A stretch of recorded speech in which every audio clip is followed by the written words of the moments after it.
ఒక అందమైన ఆదివాసీ గ్రామం, పచ్చని అడవుల మధ్యలో. చిన్నపిల్లలు నదికి దగ్గర ఆడుకుంటున్నారు. వృద్ధులు తమ ప్రార్థనలు చేస్తున్నారు.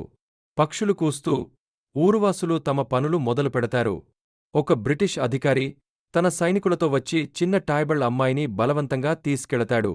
ఊరి ప్రజలు ఎదుర్కొనాలని ప్రయత్నించినా వారు ఓడిపోతారు. బ్రిటిష్ పాలనలో ఉన్న భారతదేశం హింసకు గురవుతోంది. కాని ఇద్దరు వీరులు, అల్లూరి సీతారామరాజు మరియు కోమరం భీం, తమ ప్రజల కోసం పోరాడటానికి సిద్ధంగా ఉన్నారు. వారి మార్గాలు వేరైనా గమ్యం ఒక్కటే: స్వేచ్ఛ. ఆదిలాబాద్ అరణ్యంలో కోమరం భీం ఓ చిరుతను వెంబడిస్తున్నాడు. అతని దృష్టి కదిలే ఒక్క చీకటిమీదే. చేతిలో కత్తి మెరుస్తూ పులిని ఎదిరించడానికి సిద్ధంగా ఉన్నాడు. రాజు, ఒక తెలివైన సైనికుడు, బ్రిటిష్ సేనలో చొరబడివారి రహస్యాలను గమనిస్తున్నాడు. అతని కళ్లలో వ్యూహం, హృదయంలో ఆగ్రహం. ఒక చిన్న బాలుడు అగ్నితో మండిపోతున్న వంతెన నుండి నదిలో పడిపోతాడు.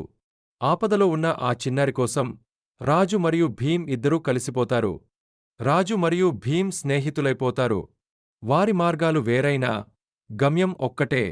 వారు కలిసి పరుగులు తీస్తారు, బలవంతంగా సాధన చేస్తారు, ముచ్చటగా నవ్వుకుంటారు. భీం తెలుసుకుంటాడు, రాజు నిజానికి బ్రిటిష్ వారికోసం పనిచేస్తున్నాడు. ద్రోహం గుండెల్లో గుచ్చుకుపోతుంది.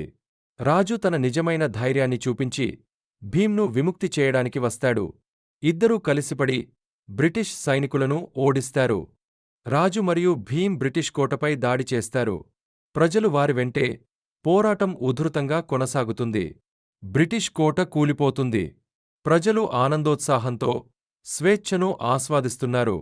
ఆ పోరాటం ముగిసినా వీరి కథ ఎప్పటికీ ప్రజల హృదయాల్లో నిలిచి ఉంటుంది. అగ్ని మరియు నీరు వేర్వేరు అయినా లక్ష్యం ఒక్కటే.